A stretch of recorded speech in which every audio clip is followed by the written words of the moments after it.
Thank you. Hello, everybody.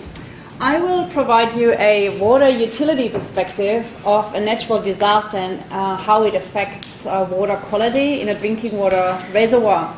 I have to say up front that this is just a progress report as to where we are in our analysis, so we're just on our way to evaluating the full impact fully. So this is just a bit of a story as to where we've gotten to date. So as you know, a bushfire can impact on the community, and water supply is part of a community impact that you can experience if water quality and quantity and bulk water movement isn't managed in a way that protects the community from its drinking water supplies. So a bushfire and water quality is always a bit of a question. For a water utility in particular, the question is, how bad can it get? Can we manage it? And what are the factors that we can manage that would lead to water quality impacts? And here's just a diagram that shows that the impacts on water quality are, of course, variable, and they're due to the landscape characteristics in general, the landscape disturbance, how hot was the fire, and so forth. And more importantly and foremost, after a fire, is there a rain coming, and is it going to wash everything out?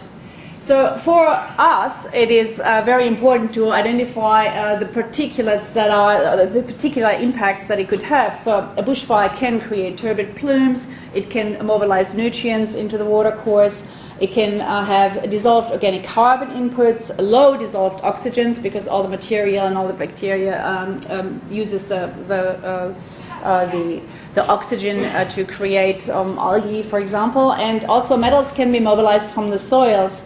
And so for us as a water utility, algal blooms, should they materialize like the cyanobacteria that were mentioned before, they can lead in the treatment plant and afterwards to toxins that create odor and taste problems for the consumer. I'll give you a quick overview of what I'm going to talk about in the following slides, and so I'll tell you how our infrastructure was affected and how our catchments were affected, what our initial response actions were, what some of the initial water quality results were, and what our future efforts will be, because we're not done yet. So as some of you who have listened to other talks about the Sampson Flat Fire have maybe heard, about 12,500 hectares burned, and about 1,000 hectares of that affected SA water land, so the Millbrook Reservoir and Gumeracha wastewater treatment plant recycling water. Bit of context, so SA Water provides water supply for 1.5 million South Australians, and the critical infrastructure during that fire that was affected included a whole reservoir reserve, but two others were partially impacted, the South Parra and Kangaroo Creek reservoir reserves. Then a pipeline was affected, a treatment plant a bit, and a wastewater treatment plant, and also some pump stations. So that's kind of the normal run-of-the-mill when you have a fire in a water supply catchment. Some of you might have seen this photo. This is an outline of where the fire was. The red indicate the high intensity parts of the fire. I would like you to concentrate on this little circle here. This is the Millbrook Reservoir. These are some of the infrastructure things that we're talking about. There's some other reservoirs up top that were partially affected, but there's some high intensity fires that were happening on the western flank of the Millbrook Reservoir Reserve, and you will see some photos later on the track. So I thought I'd show an aerial just to see how that looked from the sky at the time. First impact was our Manham Adelaide pipeline, which brings water to Anstey Hill treatment plant. As you can see, the fire didn't actually impact the pipeline, it just burned everything around it, and that was really a good news story, because that would have had a really huge impact.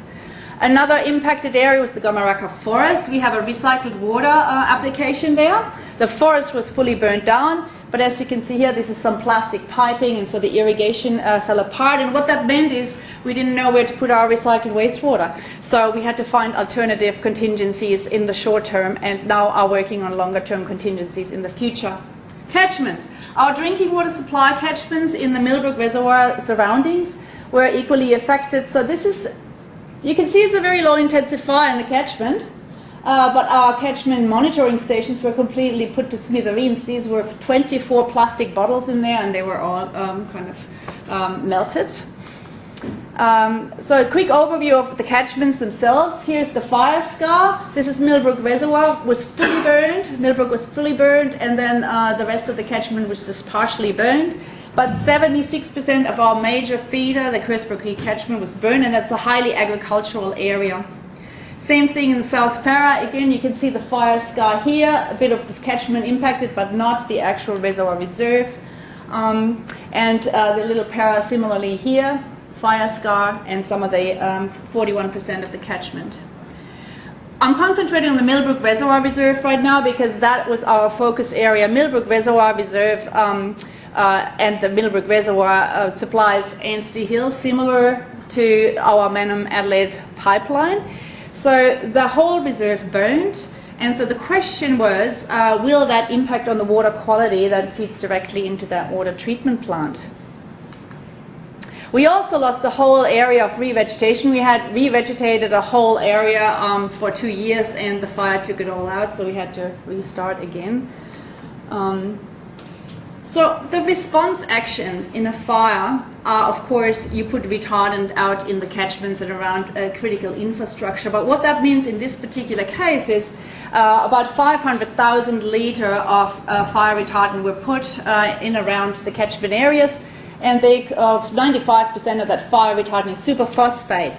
Now, one of the previous talks, you've heard that cyanobacteria love nutrients, and so if we have a lot of superphosphate being dropped in our catchment, and there is a rainfall event and it washes all out, that could create a bit of a food source for the cyanobacteria. The second response action is sediment traps. So you wouldn't run out in a catchment and put a lot of sediment traps out if you had slow rains and things were kind of slowly recovering. You only would do that as an emergency action. And the reason for that is if a rain is forecast, and in this particular case, 100 millimeters of rain were forecast in the next week following the fire, which is usually the case for some reason. And so we had to respond very quickly to just avoid an initial input into the reservoir reserve, because it was a real knowledge gap. We didn't know whether the sediment would move, and we did not know whether the movement of sediment, if it got to the reservoir, would actually cause any water quality issues. It's just based on literature and based on general common knowledge. So there was a variety of straw bales put out, coir logs and the likes. We have entire mechanisms of how to put them out and how to construct them. Just a bit of a picture. This is about a meter drop here. This is the sediment that was captured after the first rain. This is downstream direction, same here. So the sediment swaths came in quite a few loads, and this is a bit upstream of that catchment, because you want to capture some runoff from the upstream areas as well. We also used hydromulching and sowing of rye corn grass, and the reason for that is you want to stabilize the soils as soon as practically possible, so the free sediment can't run down into the water body. And this is where most of our actions were concentrated in the first few months. After that, we went ahead and said, emergency actions are done. Now, is it really a problem? Should we cry wolf, or should we just let it happen and slowly recover? Again, it was a huge data gap in the context of this reservoir reserve. So what we did was we remember the high fire intensity was on this side of the reservoir reserve. This is Millbrook Reservoir. We have these little sub-catchments, and the little yellow blips are the structures that we put up. So we went ahead and measured all the structures and the sediment that was behind it, and identified how much was captured during these first 2 rains. Then we went ahead and did quite a few soil analysis. So we wanted to know what is the potential of the nutrients in the soil captured, but also what is the potential of that nutrient load to get into the reservoir reserve. So the first analysis was really that we said is a third ash, a third charcoal, a third silt. So high absorption capacity from the ash and the charcoal, but also potentially high nutrient loads. We then thought, well, this is all good. In the first instance, can we just do an estimate of what the nutrient loading would be from all these sub-catchments? And we did a very broad-scale nutrient load estimation, and this is called ERMIT. It is a USDA, USGS model. It's a spreadsheet model, and you can put in certain factors like soil, slope, vegetation, and so forth, before and after burns. And we came up that collectively, across all the catchments, about 8,500 tons of sediments would be delivered if we didn't put any erosion control structures there. And then that would equate to a total of phosphorus and nitrogen of, to 20 tons, respectively. And those numbers were based on the soil analysis we did do on the sediment. So that is quite a significant potential input, but yet we didn't really know whether that would actually lead to any impacts in the water column. So the next step, once you know what's in the sediment, is look at the water and what could leach. That's the second step. And so what we found, we did a leachate test with deionized water. And I'll just highlight the few that are possibly of very strong interest to us, which is manganese, difficult to treat. And these were the findings from the leachate results that we got. So we were quite below our target. Dissolved organic carbon is a bit closer to our treatment target. And the dissolved phosphorus is quite high, and that is a feeder for our algae. In the observed water quality, I'll show you the picture. We did quite some statistical analysis. The upshot of it is, it's gotten better after the fire. Why? Because it was an extremely dry year. And this is why this is just a progress report, because we're still doing more analysis over that. So we can't actually have any conclusions yet. It hasn't rained enough. So the only spike we have is a bit of a turbidity spike in one of our areas close to our offtake. Future efforts will be, because this is a progress report, we will now do the third stage. So first stage sediment, second stage leachate, third stage what happens in the reservoir. We'll do some 3 dynamic modeling of the water quality in Millbrook Reservoir. We are in the process of building that model right now.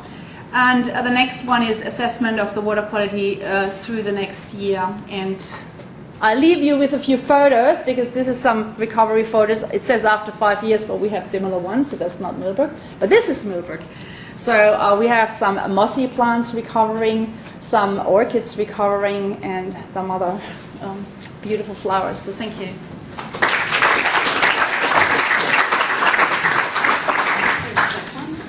Any questions? Yeah, John?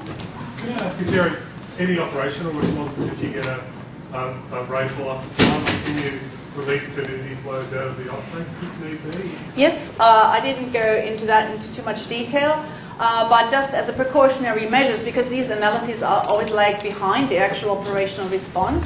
One of the first responses was to empty Millbrook as fast as we could, and then put the Manham Adelaide pipeline water into Millbrook to dilute it, and so just do that as long as we can in the expecting a fire to come down. But we had the Manham Adelaide pipeline, and also we can move bulk water around quite quickly. We don't have to go through Millbrook. We can have it all through a Manham Adelaide pipeline. So we have some contingencies in place. So the water supply in the short term was not really impacted at this stage. This is about long-term impact, and this is a sleeping bomb for the future. Got time for one more question if anyone has one. Are you looking at actively revegetating in the areas, Jacqueline, or are you just going to naturally? Yeah. Would there be advantages to speeding it up? Yep. At this stage, because it was such, we're looking at the seed bank, we're doing experimentation of what the seed bank is like, but it was a very native catchment, so we're seeing a lot of native revegetation naturally happening, and we are waiting for the first 2 years to see what's coming up and then having a plan for the future. Yeah.